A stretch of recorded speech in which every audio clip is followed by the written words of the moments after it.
Well, thank you.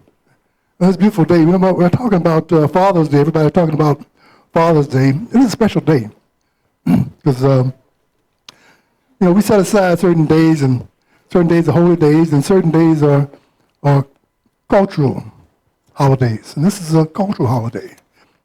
But that cultural holiday sets aside that we can appreciate the things that we have as far as our families and how we're grown. But right now, first of all, I want to ask you to continue to pray for all those who are on our hearts to pray for. Those of us who, we know many of us are dealing with issues, medical issues, and we want to keep them in our prayers. Keep our friends in our prayers. And we've had a couple of good praise reports this morning about the prayers, and that's also always encouraging that we shall hear things about certain individuals that we pray for, and God's moving, and sometimes we don't see His hand moving, but in psychology there's a thing called JND. It's a line, JND. It's just noticeable difference. Like you look at the sun, it's moving, but you don't see it moving. Actually, we're moving, but you don't see it because it moves so slow, below the line of JND. And then there are things like you see a car pass by. Well, you see it moving, because it's above the line of JND, just noticeable difference. Well, sometimes God's prayers are below the JND. They're below that line of just noticeable difference. But you see the results of some things that He does. And sometimes we see Him moving right before our eyes. So all those things count. All those things count. What they do is they inspire us to continue to be who we are, and that what we're doing is not an act of utility, but it is an act of God's will. So we want to just keep those in our prayers, keep all those in our prayers.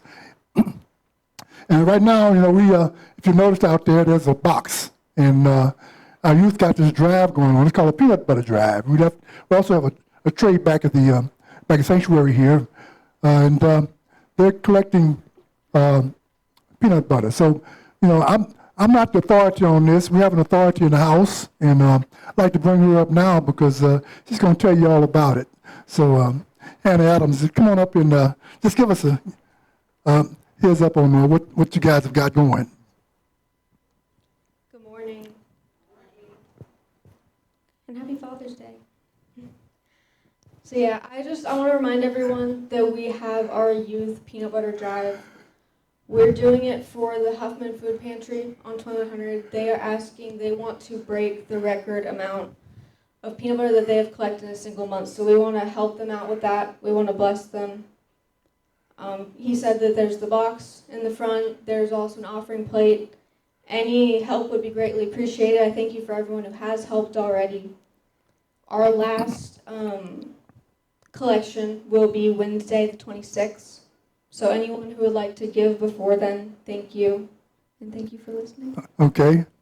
And I also want to say that a lot of times you want to give cash rather than the peanut butter jar.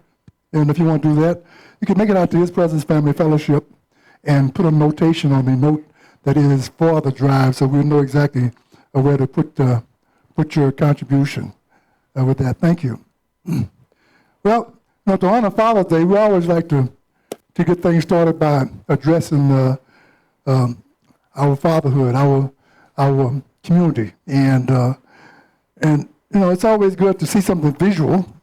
So I walked in the church this morning, and Sister Sandra says, I got a cute little video. I said, oh, you do? She said, yeah. I said, I think they might like it. I said, well, let's go ahead and give it to them and see how well they like it. So I haven't seen it, and you haven't seen it, so we're all going to be enjoying this for the first time.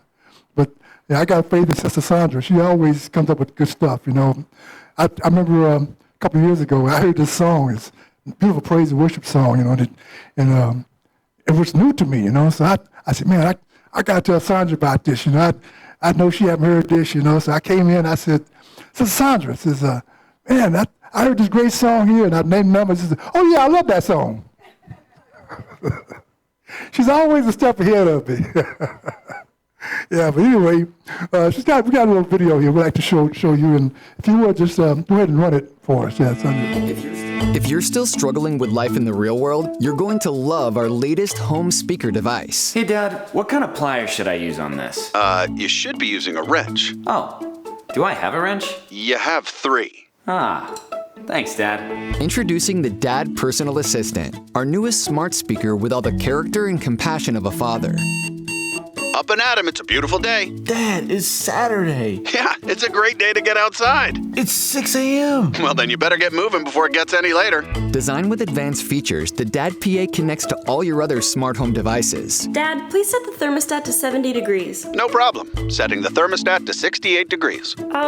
No, let's keep it at 70 degrees. Sure thing. Thanks, Dad. We're gonna save so much money. He syncs with your calendar to help you stay on track. Looks like you're overdue for an oil change. Oh, hey, you're right. Can you schedule one for Friday? I've already got it scheduled. Just don't miss it, okay? Okay, I won't. Seriously, don't miss it. The Dad PA is always watching out for you. Lights on. Hey, it's getting late. I think it's about time for Brad to head home. Dad! The Dad Personal Assistant includes a wealth of knowledge and opinions on a wide variety of subjects. Dad, can you help me with my taxes? Dad, do you know a good mechanic? Hey, Dad, can you tell me a joke? Sure. The joke is $1 billion. I don't get it. That's right. And you never will. Ah, nice one. Oh, I'm hilarious. Based on God's original design, the Dad Personal Assistant is wise, caring, faithful, and devoted. Don't worry. You've got this. You are the strongest person I know. You have made me so proud. You are God's child, and you don't need anyone else to complete you. Especially not Brad. Really, Dad? I'm just saying, there's other fish in the sea. Okay, wow. The Dad Personal Assistant. Always thoughtful, always dependable, and always there for you.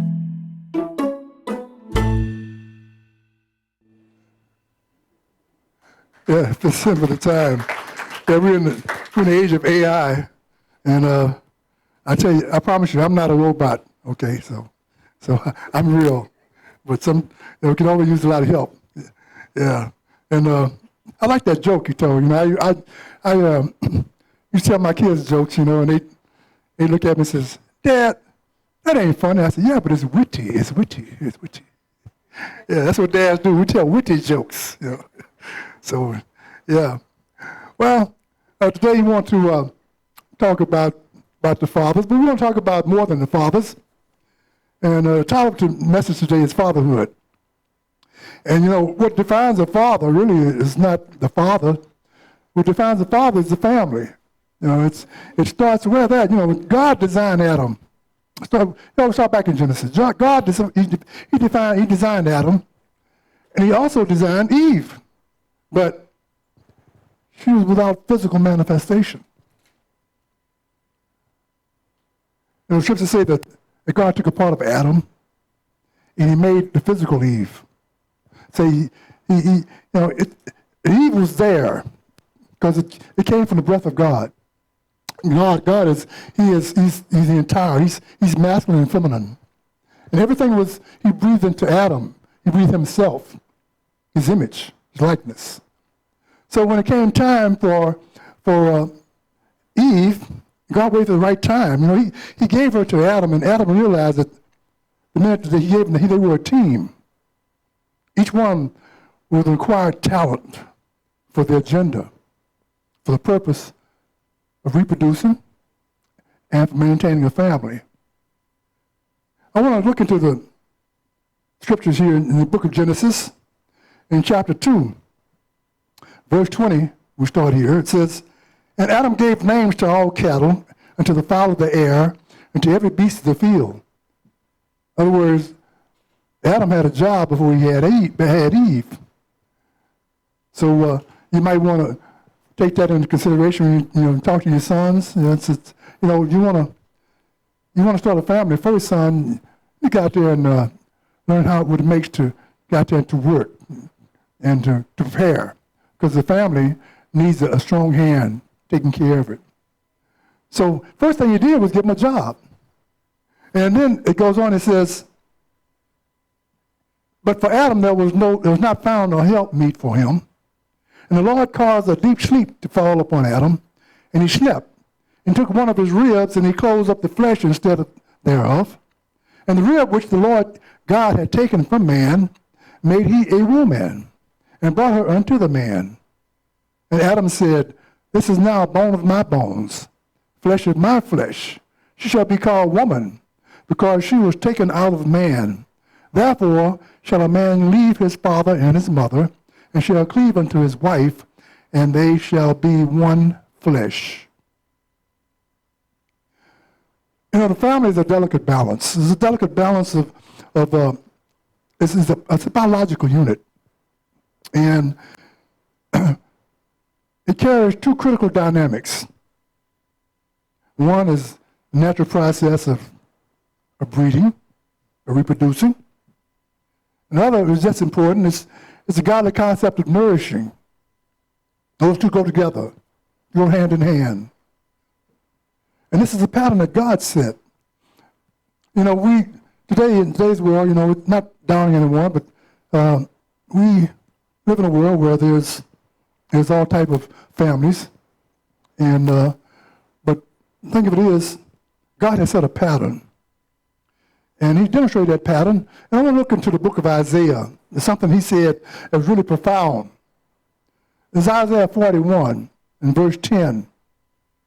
He says, Fear thou not, for I am with thee. Be not dismayed, but I am thy God. I will strengthen thee, yea, I will help thee, yea, I will uphold thee in the right hand of my righteousness.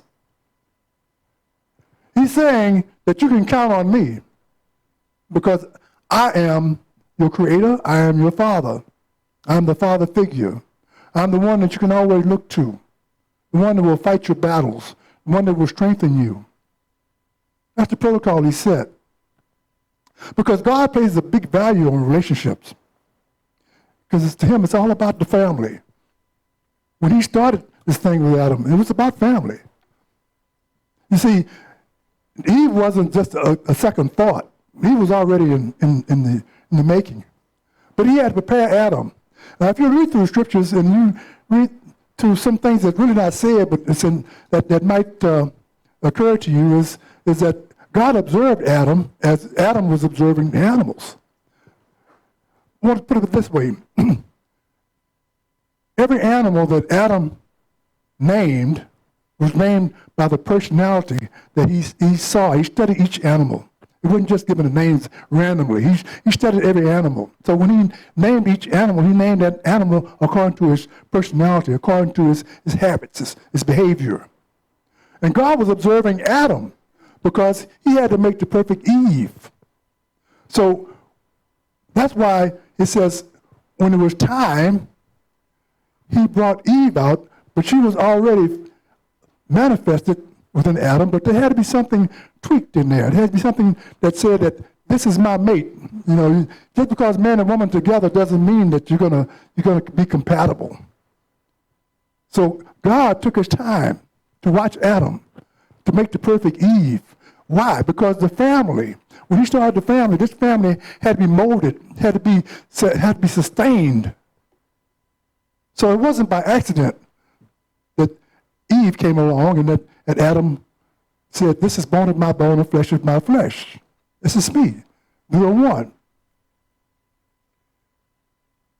And while God is the father of all, he gives us a fleshly overseer in the position of parenting. You know, with humanity, there's a structured balance.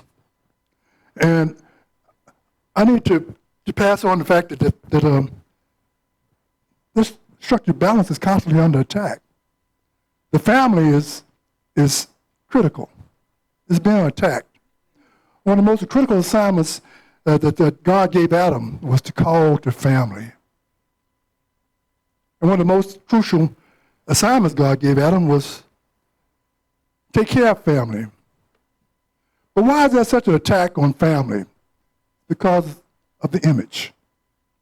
I want to read something to you, and this is on the screen. You'll see the King James version, but I'm going to read the King James Amplified version because I want to give you a clear picture of what's said here. And in Genesis 5, it starts off in chapter 1. It says, "This is the book, the written record, the history of the generations of these descendants of Adam. When God created man, he made him in the likeness of God, not physical, but spiritual personality and moral likeness.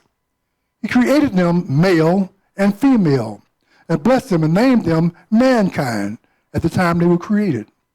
When Adam had lived 130 years, he became the father of a son in his own likeness, according to his image, and named him Seth." Now, what's so interesting about this scripture is when God created Adam, God created Adam and Eve. He made it according to his likeness, according to his image. But now we're seeing Adam having a son, and that son came in the image and in the likeness of Seth. So what God sets in order, it transitions on to us. So as we reproduce our image, our likeness. I'll give you an example. Go outside and look around you and see the people around you, and you can tell when the mamas and the daughters are together. You see them favored. You see the sons or the fathers, or sometimes the sons and the mothers and the daughters and the fathers. You see the family resemblance. What it is, that's the likeness that you see. That's the image that you see. I'm going to use Brother Kevin there. He doesn't know what I'm using, but I'm going to use him anyway. My brother-in-law, he started living with us a few months ago, and he was saying, he says, those two brothers there, I was talking to them, and I said, "What two brothers?" And so he's talking, and I said, "Oh, wait a minute. You're talking about Kevin and Josh." I said, "That's not brothers. It's father and son." Yeah. Man, what you're looking at, you saw the likeness and the image of two men. Yeah. But that's the beautiful thing about it, and that's the thing that the enemy wants to attack. When you look at the like genders, well, they can take care of a family, they can nurture a family, but they cannot reproduce. And see, this is the part. The family is not attacked from the nourishing part. They're attacked from the image and the likeness. And for that, the father has become the prime victim. So unfortunately, there are too many families that suffer the imbalance, no father or the father figure. And the effectiveness of the father in the home is paramount because it provides a vehicle for God's purpose to be carried out in the home. So today, I want to introduce 5 examples, or 5 properties that help us to understand what a good father is all about and why we need a good father. First of all, the father, when he follows the guidelines of our Heavenly Father, it gives us a motivation and helps us to move along on our earthly projects in a manner that he designed for us to be. So the true examples of God gave us, I want to look into 5 important attributes which exemplifies godly character. Now, the first attribute is accountability. We always talk about, whatever you do, it's on you. The strong father has the buck stops here attitude. Whatever goes on with the family, it's on you. Being in command of a ship, I was a captain in Merchant Marine, and the thing about a captain is you have a crew. And regardless of what goes on, what the crew does, the captain is always the one they come to that's responsible. Even though he didn't do it, but one of his crew members. Some crew member goes ashore and he gets in a fight or a brawl, and he comes back. And I remember one incident. We were down in Ecuador, and at the time I was a navigator, ship's navigator, and the the captain, I was the second officer, and the captain was in the stateroom, and I get a call, I'm on the bridge, I get a call from the quarterdeck, and he says, hey, mate, he says, the police are here. They want to see the captain. I said, oh, okay. Well, I told the captain, I said, Captain, the police want to see you. He said, oh, send them up. So they go in the room, I go in there also. What happens is one of our crew members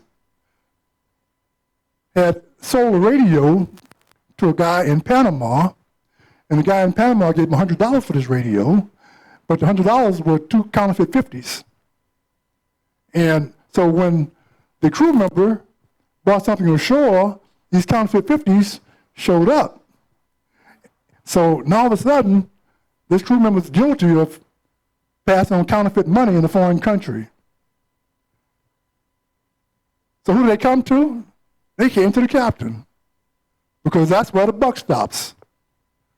Of course, captains, we're always, well, I'm not saying I'm the smartest one, but captains are usually pretty influential in how they do things. So he made a deal with the police, He says, oh, look, he says, we'll make it good, but you take the loss, we'll take the loss, we give you so much money, and we'll call it a day. And they said, okay, fine.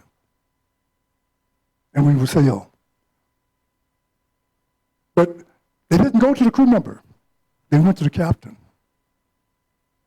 When someone in your family, when your son or your daughter gets in problems, they're downtown, police puts them in jail, and they're underage, so what do? They call the family.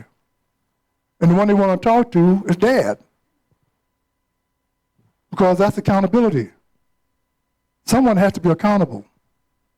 I'm looking at the book of Matthew. Book of Matthew, in chapter 12. Pick up here in verse 35. It says, a good man out of good treasure of the heart brings forth good things. And an evil man out of the evil treasures brings forth evil things. But I say unto you that every idle word that men shall speak, they shall give account thereof in the day of judgment. For by thy word thou shalt be justified, and by thy words thou shalt be condemned. So the level of accountability comes from the one who God holds accountable. When Eve took the apple, the one that God held accountable was Adam, because Adam was the one that God talked to.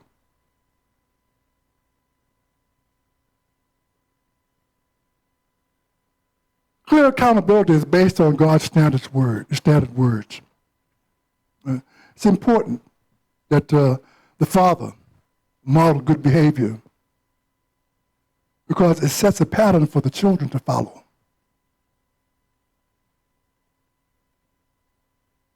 Good moral standards provide a good character building for the offspring. Many times, not saying every child does good because of the parents, or every child does bad because of the parents. You could be the best parents or whatever, keep them in the church all day long or whatever, and when they get out on their own, they get out there and get in trouble, do something crazy. So that's not saying that children are going to be perfect because the parents are perfect, or imperfect because the parents are imperfect. But you give them a good foundation. You give them a good reference. It is the father's purpose is to build moral character into his family. He sets a pattern for his children to follow. A good father must give account to both God and to those who are under his care. But when much is given, much is required. It's a blessing to have a family. It is a blessing. It's a blessing to have that child, when you come into your life, and the first words they say after they say mama, is daddy.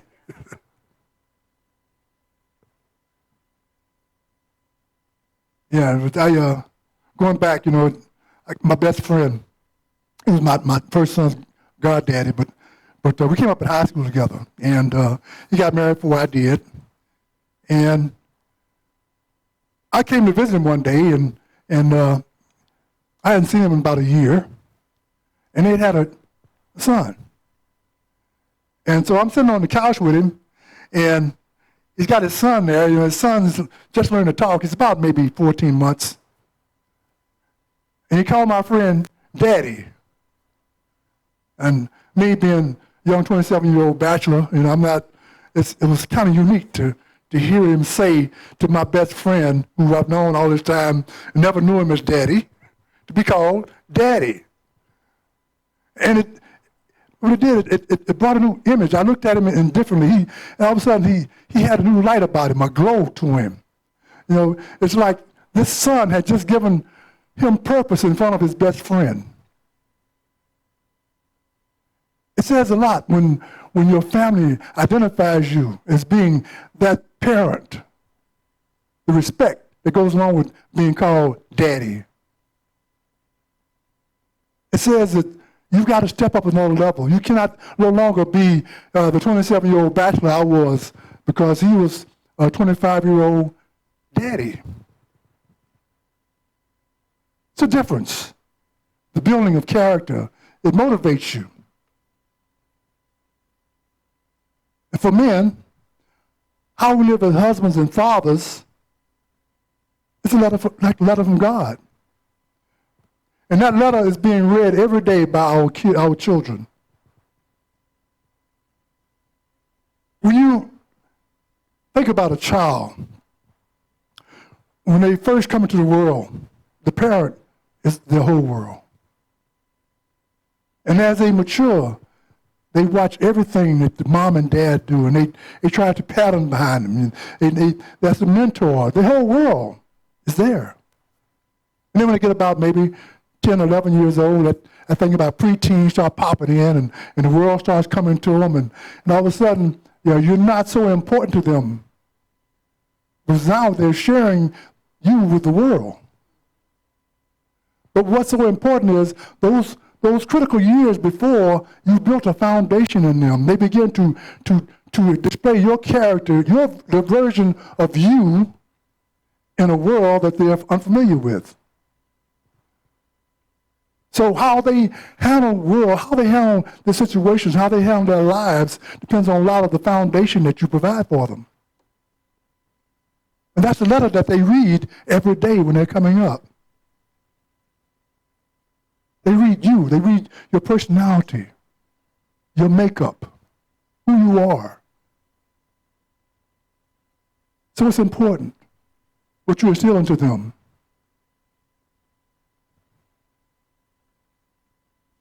But this brings us to our second attribute.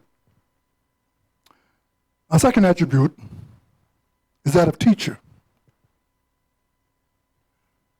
Think about a teacher. As fathers, the lessons that we teach our children, they're not just information-oriented. They're also related messages best understood by the patterns that we set for them. The pattern, the way that our Heavenly Father did for us. You know, we carry ourselves in godly character. That means we follow God as a prototype for our character. The moral standards that we have. They're godly standards. A good Christian man. A good believer. So as God set the standards for us for our behavioral patterns, so do we set the standards for them. Remember, when God created Adam in his image and likeness, his son Seth gave birth to a son in his image and likeness. So we pass on the protocol that the Lord has set for us into our families. So it's important that the messages that we give them, they're not just information, because they see it in our lifestyles. They see how we handle ourselves. You know, one unique thing, when I was going to sea, and one of my shipmates, he says, you know, I know your daddy. I said, what your daddy is? Yeah, he says, and something I noticed about you. He says, you know how sailors are. We have a reputation for vocabulary. But he says, you know, you don't use a lot of profanity. I hadn't really used this. I said, I guess not. He said, yeah. He says, you're just like your daddy. So I never heard him use a curse word. He does a lot of things. He likes to drink and rebel rouse, but I never let him use a lot of profanity. I said, you're just like your dad. And I never realized that. But my dad never used that type of language around the house and around his friends. I never picked up the habit. So it was foreign to me. I didn't care to be around it. He established that he didn't realize what he was doing. It was just his way. But a lot of times, the father doesn't realize what you're doing because it's not about what you're teaching, it's about what you're showing. The character, the Indian character, being able to monitor yourself and knowing what you do is going to affect your family. I want to go into the book of Ephesians in chapter 5. We pick it up in verse 15. It's a simple 2 verses. It says, 15 says, see then that ye walk circumspectly. In other words, he's saying, see that you walk carefully. Not as fools, but as wise. 16 says, redeeming the time because the days are evil, meaning that this is a time when evil is professed out above everything else. It's just open. And you're dealing with issues at home, and you're dealing with issues in the world that you see. And our children are exposed to this world out there. The mistakes they make because they miss definition of certain things.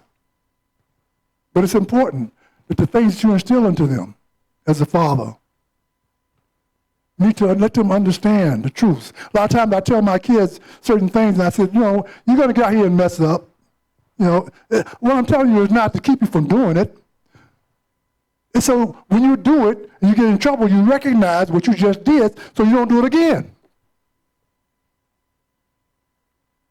It's not the mistakes that we make, it's the mistakes that we make over again. And you try and save them from that. You can't keep them from making mistakes, but you can keep them from repeating those mistakes because they hear the things that you say and they also see the things that you do and the way you carry yourself. And they say, I got in trouble, now I know why. So they go ahead and get in trouble another kind of way. But it's not the same thing. As a father,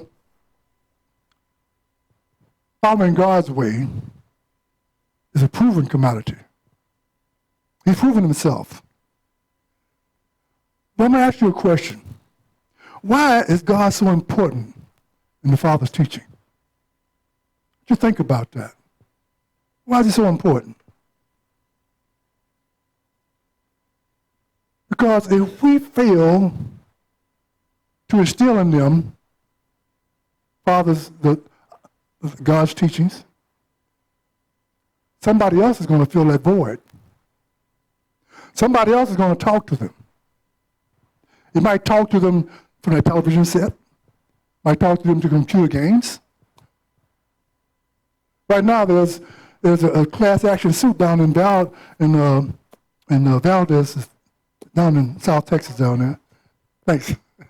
Yeah. When you're up here, your mind go blank sometimes. But they're suing this video game, along with the police and everything, because they say these video games is one that enhanced the thought patterns of the young individual who went off and started shooting people.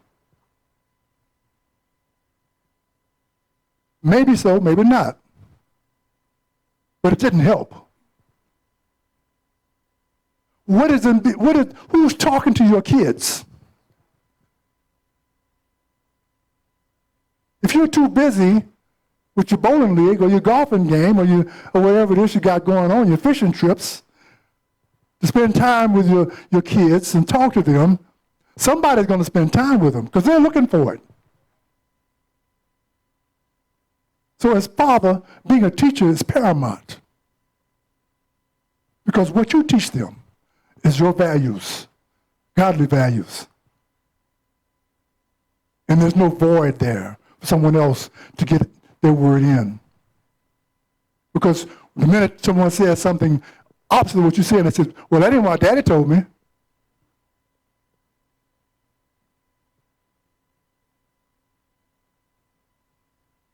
So teaching is very important as a father.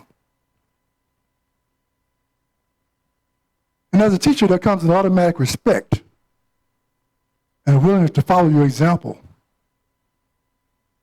In the book of Luke, chapter 6, verse 40, says, the disciple is not above his master, but everyone that is perfect shall be as his master.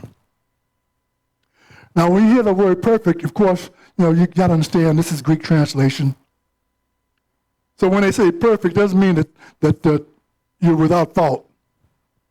What he's saying is, when the pupil learns, gets fully trained by the master, they are not above the master, but they shall be completely trained as the master. We always see the adage, I've taught you everything I know. And the kids go on, and of course they do. Everything that you teach them, it builds them.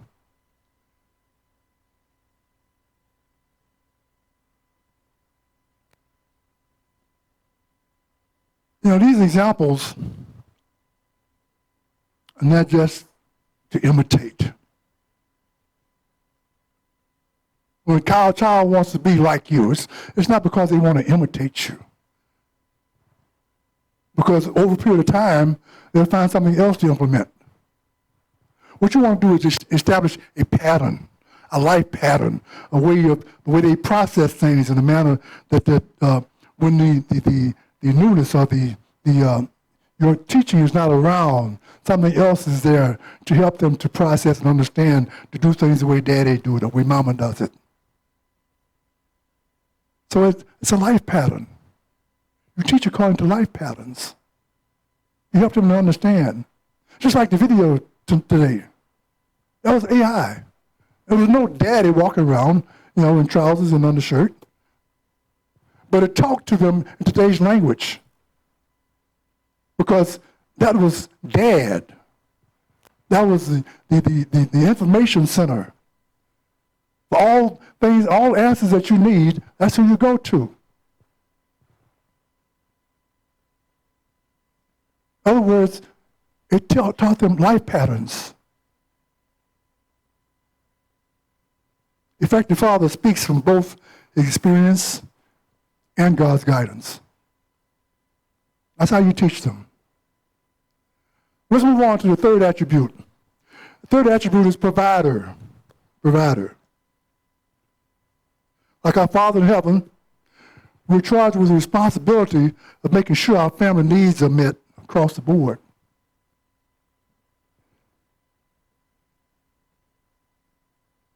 I'm going to say something that's going to perk up your father's ears. Because it starts as a husband. How you are a husband determines a lot how you father. A husband should live with his wife in an understanding way. The book of 1 Peter, chapter 3, verse 7. It says, likewise, ye husbands, dwell with them according to knowledge, giving honor unto the wife, as unto the weaker vessel, and as being heirs together as the grace of life, that your prayer might not be hindered. When he's saying the weaker vessel, he's talking about physically, because a woman's body has to be able to produce, to expand. A man, we get all muscle and tense, and we go out there and do a lot of work. We're designed to do all that. The woman has to give birth She has to process a new life in her. So her body has to be able to give. It has to be flexible. It has to be of a manner where it's not so rigid and tough. It's God's design. So that's why he's saying she's the weaker vessel, because it is the way she's able to give birth, the body. But it's not weaker here. It's only in the muscle, body mass. But the scripture says, but she is an equal. She is an equal. First thing Adam said was, bone of my bone, flesh of my flesh. We are one. We are one. But too many husbands don't get it because daddy didn't teach it. It's a problem today with a lot of families is fatherless because they come from fatherless families. Or bad teaching. Dad didn't have time to tell them the importance of taking care of your family, meaning your kids and your wife.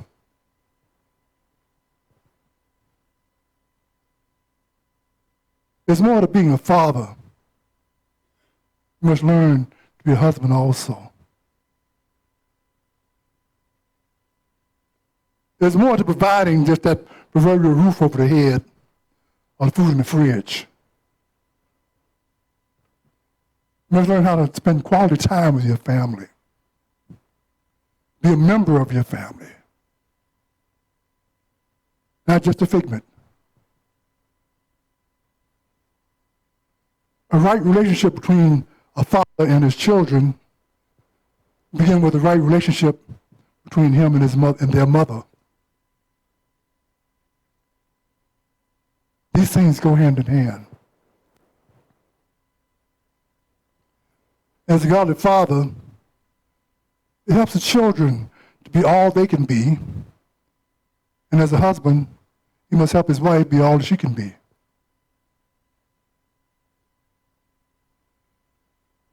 I want to go in the book of Psalms. Psalms 128, verses 1 through 4. It says, blessed is everyone that fear the Lord, that work in his ways. Thou shalt eat the labor of thine hands. Happy shalt thou be, and shall be well with thee. Thy wife shall be as a fruitful vine by the sides of thine house. Thy children like olive plants round about thy table. Behold, that thus shall be the man be blessed that fears the Lord. He's saying that, Adam, before you had your wife, I give you a job. So you will learn how to walk in my ways. You should eat from the labor of your hands. He says, as for the wife, she's a fruitful vine. He says, by the sides of thine house. In other words, she is by the side of the man. Not behind him, not ahead of him, but by his side. Because the two of you together take a family, and one set of hands is hard to get around everybody. But when she's on your side, it's your left hand and her right hand. And in the middle is what your image and your likeness is doing.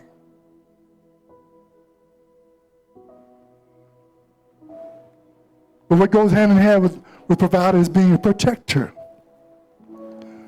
The father is a protector of the household.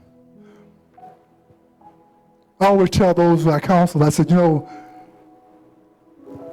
wife or your spouse or your mate, she's there to take care of the house, to make sure everything functions properly. But you are designed for bear fighting. Somebody's got to keep that grizzly from knocking down your front door. You are the protector of your home.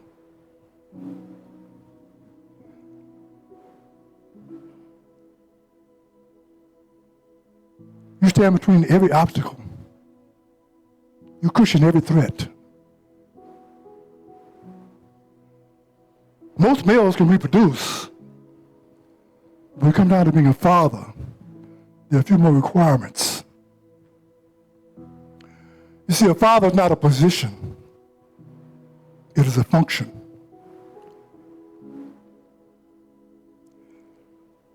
Which brings us to our final attribute, the influencer. The influencer.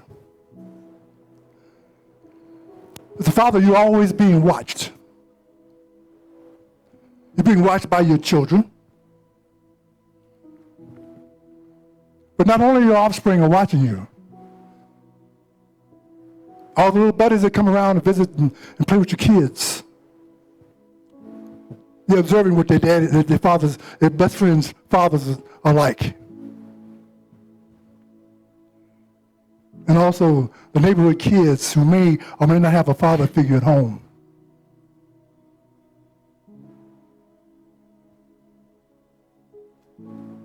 I remember when I was a kid, a buddy of mine, Greg Davis, down the street. I always loved jazz. I always had my little album collection. My dad was a seaman, so he was gone a lot of months out of the year. And I'd be down to Greg's all the time. And one day, Mr. Davis had this album. And I said, wow, that's Miles. You like that? He said, yeah. You know what, Miles? Yes, sir. I got a collection at home. So we would exchange albums. And pretty soon, there were things that would come up that Pop wasn't around. But I could talk to Mr. Davis because we spoke the same language. My buddy's father.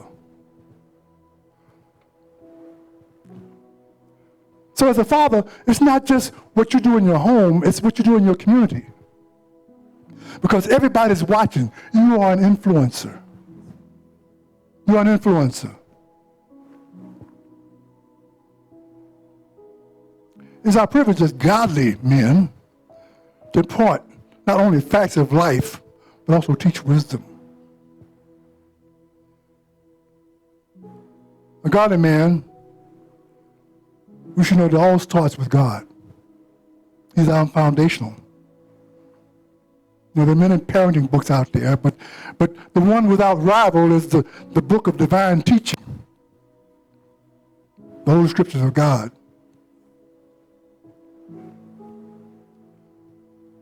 Regrettably so, in American home, the statistic says about 25% of American homes are fatherless. But when you go to different ethnic groups, the percentage jumps even higher. That's a norm.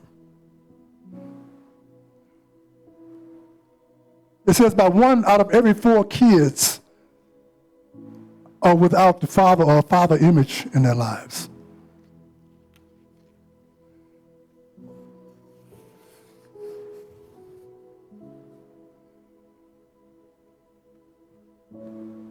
We must live up to the fact that we are influencers. It may be a tall order for a man of God. But I don't look at it as a problem. I look at it as an opportunity.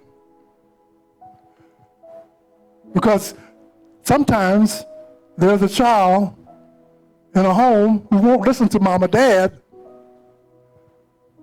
but they'll listen to you down the street. And when you tell them the same thing that Pop told them, or Mom told them, it got your attention. Because you don't know what type of influencer you are. You can make a difference in a society worth saving. I'm going to close out today's message with reverting back to David. You know, David did a lot of things, and of course, he repented for a lot of things. But when it came time to hand over the kingdom, David had to pick a son. Now, there were certain sons of his decided, well, I'm going to be king because my dad's king and he goes away. I'm going to be king. But David said, no. The son I pick is Solomon. Because that's God's pick. So David gave an instruction to Solomon. And look up here in the book of 1 Chronicles, in chapter 28. It says, but thou, Solomon, my son, know thou the God of thy father, and serve him with a perfect heart and with a willing mind. For the Lord searches all hearts and understands all the imaginations of the thoughts. In other words, he knows what you think and he knows what you're all about. You're not going to fool him. So you got to be true and open, not only with him, but with yourself, he says. In verse he says, and if thou seek him, he will be found of thee. But if thou forsake him, he will cast thee off forever. He says, take heed now, for the Lord has chosen thee to build a house for the sanctuary. So be strong and do it. You're God's choice. But you are my support. You prepared him. David wasn't just a king. He was God's empowered king. And a Christian man is not just a father. You're a God-empowered father.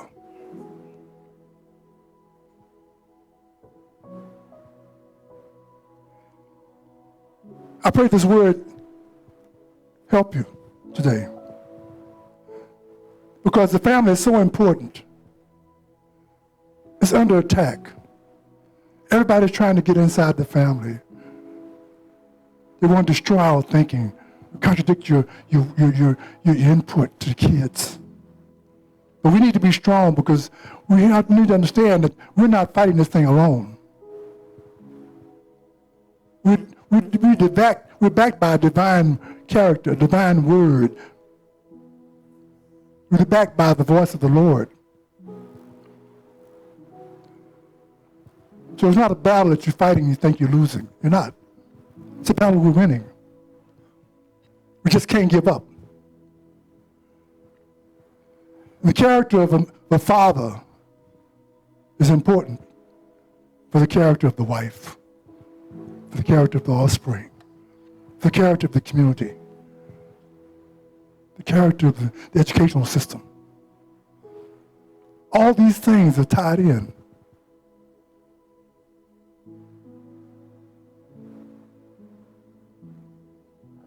So I want to just impart into you.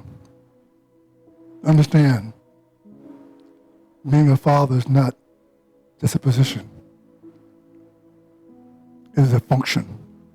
In Jesus' name, thank you very much.